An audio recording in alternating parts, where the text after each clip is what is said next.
Baiklah jemaat Tuhan yang terkasih dalam nama Yesus Kristus, sebelum kita mendengarkan firman Tuhan saat ini, mari kita bersatu di dalam doa. Bersyukur kami Tuhan punya Allah seperti Engkau yang masih melawat melindungi kami hingga detik ini Tuhan. Bapa dalam surga, saat sebentar hamba-Mu akan menyampaikan firman-Mu Tuhan. Biarlah Tuhan Engkau yang berkata-kata melalui mulut bibir lidah hamba-Mu ini, supaya setiap firman yang keluar dari mulut hamba-Mu ini Tuhan penuh urapan yang datangnya dari Engkau saja ya. Terima kasih Bapa, Engkau ampuni setiap dosa yang kami perbuat, baik melalui perkataan, perbuatan, bahkan tingkah laku kami. Dalam Yesus kami ucap syukur, haleluya, amin. Shalom untuk kita semua. Baiklah firman Tuhan yang pada saat ini yaitu tertulis dari 1 Korintus 1 ayat 10. Jenis khotbah yang saya bawakan saat ini yaitu khotbah tekstual. Sebelum kita akan dengar firman Tuhan, bolehlah kita membuka Alkitab kita 1 Korintus 1 ayat 1 sampai 10. Saya akan membacakan firman Tuhan. Demikian firman Tuhan. Dengan judul perikop perpecahan dalam jemaat.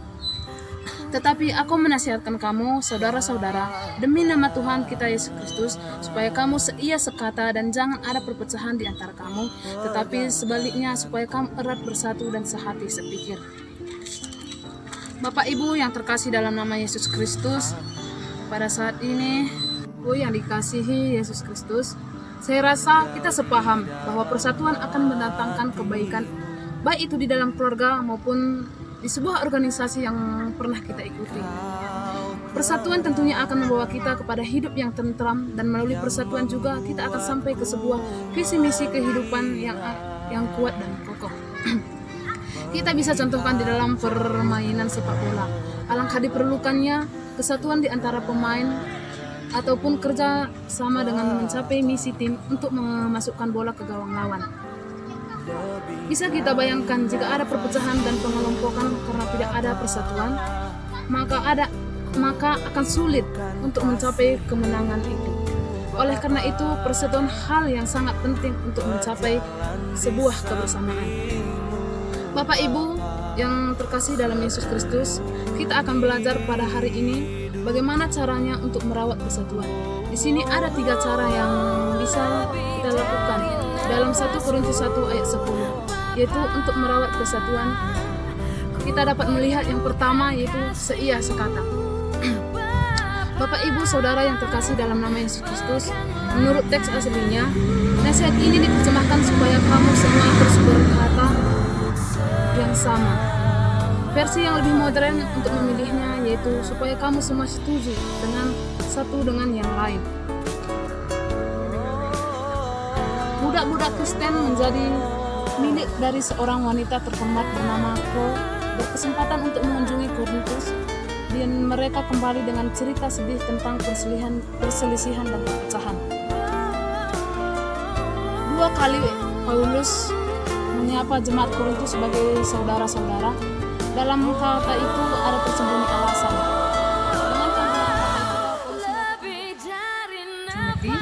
Namun seperti dari seorang yang tidak mempunyai emosi lain kecuali kasih. Kedua kata itu seharusnya menunjukkan kepada mereka betapa salahnya perselisihan dan perpecahan antara mereka. Mereka adalah saudara dan mereka seharusnya hidup di dalam kasih persaudaraan. Dalam usaha untuk menyatukan mereka kembali, Paulus menggunakan 2 ungkapan yang menarik. Dia minta kepada mereka supaya mereka seia sekata. Ungkapan yang dipakai 2 golongan yang bermusuhan dalam upaya mereka dalam mencapai kesepakatan. Paulus berharap supaya erat bersatu, sebuah istilah medis yang dipakai untuk menyambung kembali tulang-tulang yang sudah patah atau menyatukan kembali buah tulang sandi yang sudah terlepas dari sambungannya. Perpecahan ini tidak wajar dan harus disembuhkan demi kesehatan dan efisien tubuh jemaat. Supaya kamu seia sekata, terjemahan secara harfiah dari bahasa Yunani-nya ialah supaya kamu semua mengatakan hal yang sama. Terungkapkan dengan menggunakan kejelasan, seperti supaya kalian mempunyai satu pemikiran atau supaya kalian mempunyai satu hati. Atau dalam bahasa daerah tertentu dikatakan, hendaklah kamu sekalian mengatakan satu kata. Mungkin ada baiknya kalau kita membagi ayat ini menjadi 2 atau 3 kalimat yang lebih pendek. Satu terjemahan misalnya mengatakan, aku Aku mohon kalian sepaham. Jangan ada perpecahan di antara kalian, tetapi bersatulah. Lakukan dalam kehidupan kita untuk mencapai suatu tujuan yang baik. Jika kita sudah memulainya dengan seia sekata, maka tujuan yang ingin kita capai akan semakin lebih mudah untuk kita sampai kepada hal kehidupan kita, karena itu yang diharapkan Tuhan dalam kehidupan kita. Firman Tuhan mengajak kita hari ini untuk ikut turut serta dalam merawat persatuan kita dengan seia sekata sehingga kita hidup di dalam persatuan. Bagaimana dengan kehidupan kita? Apakah kita sudah hidup di dalam persatuan? Dengan mempraktekkan hidup seia sekata, mari tanyakan dan introspeksi diri kita masing-masing.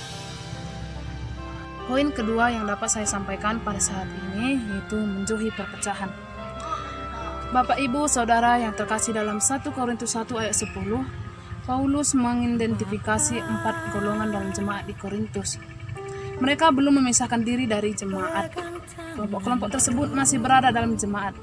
Kata yang dipakai Paulus untuk mendeskripsikannya adalah skismata, yang merupakan kata untuk menerangkan robekan pada sehelai pakaian. Jemaat Korintus sedang berada dalam bahaya dan menjadi tidak sedap dipandang mata, seperti halnya sehelai kain koyak. Harus dicatat di sini bahwa tokoh-tokoh besar dalam jemaat, yakni Paulus, Kefas, dan Apolos, tidak ada sangkut pautnya dengan pengkontak-kontakan yang terjadi. Tidak ada perselisihan di antara mereka. Saudara yang terkasih dalam nama Yesus Kristus, kata perpecahan diterjemahkan dari kata yang dipakai di Markus 2 ayat 21 untuk menyebut koyaknya pakaian. Dari beberapa bahasa penerjemah mungkin perlu menerjemahkan perpecahan ke dalam bentuk kata kerja.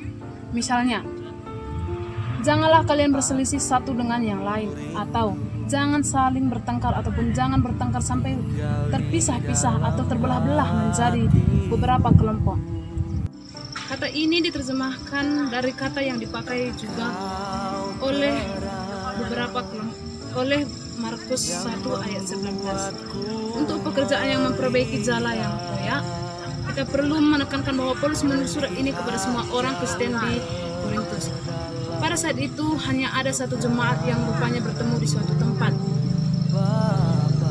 Di sini Paulus berbicara tentang perselisihan atau pendapat dan tujuan di antara orang Kristen yang berada di tempat itu. Beberapa di antara mereka bersikap setia hanya kepada seorang pemimpin tertentu, seperti Paulus atau Apolos. Orang-orang ini membuat kelompoknya masing-masing. Ada yang mengaku sebagai kelompok Apolos. Hal ini menghancurkan persatuan jemaat. Karena itu Paulus mencoba mencegah perpecahan supaya tidak terjadi kelak. Meski kemudian dia membicarakan tentang perpecahan yang sudah muncul. Dengan menghindari perpecahan akan membuat kita semakin kokoh dan mencapai suatu tujuan, sebab perpecahan akan menimbulkan terjadinya penumpukan dan sulit untuk mencapai sebuah tujuan. Dengan menjauhi perpecahan akan berdampak kepada kita untuk menjalin hidup di dalam persatuan yang akan membawa kita pada hidup yang akan bersatu. Sudahkah kita menjauhi hal yang menimbulkan perpecahan? Tetap saya kembalikan kepada pribadi Anda. Mari kita introspeksi diri kita masing-masing. Melalui firman Tuhan saat ini, kita bersatu dan saling sedikit. Bapak, Ibu, Saudara yang terkasih dalam Kristus Yesus, terjemahan yang lebih harfiah seharusnya supaya kamu disempurnakan atau katersmenoi dalam pikiran atau noi yang sama dengan pandangan atau penilaian yang disebut dengan gome yang sama. Rasul Paulus membahas tentang persoalan yang terjadi dalam jemaat di Korintus, yaitu jemaat terpecah belah. Persoalan ini menjadi pokok utama yang dibicarakan sampai 1 Korintus 1 ayat 4 sampai 21. Biasanya sebuah perikop baru dimulai dengan salah satu ciri dari 3 cara yang disebut ini. Pertama, pemakaian kita. Aku menasihatkan pada awal alinea. Yang kedua, pemakaian kata saudara-saudara untuk pemecahan suratnya. Biasanya kata tersebut menunjukkan bahwa ia berbicara mengenai hal yang tidak dibahas sebelumnya atau di ayat 10, naskah Yunaninya menggunakan kata yang menunjukkan bahwa sesuatu yang belum dibicarakan akan dibahas. Tidak memakai kata, tetapi tidak, sebab dalam konteks ini tidak diperlukan dalam bahasa Indonesia untuk menunjukkan topik baru. Meski ayat 10 merupakan awal perikop baru, namun perikop ini mempunyai pokok yang mirip dengan pokok dalam ayat 1 sampai 9, yaitu persekutuan jemaat Kristen dan wewenang Paulus sebagai rasul. Paulus mengharapkan jemaat di Korintus supaya kamu erat bersatu dan sehati sepikir. Kata-kata ini diterjemahkan dari arti harafiah, yaitu hendaknya kalian dilengkapi dengan pikiran dan pendapat yang sama. Pikiran yang sama dan pendapat yang sama sebenarnya mempunyai arti yang sama.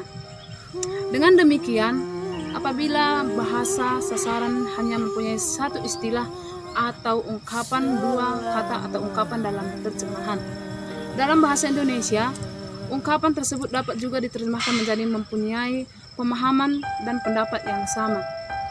Orang Kristen yang percaya akan terjamin sikap yang ketiga ini, yaitu erat bersatu dan sehati sepikir.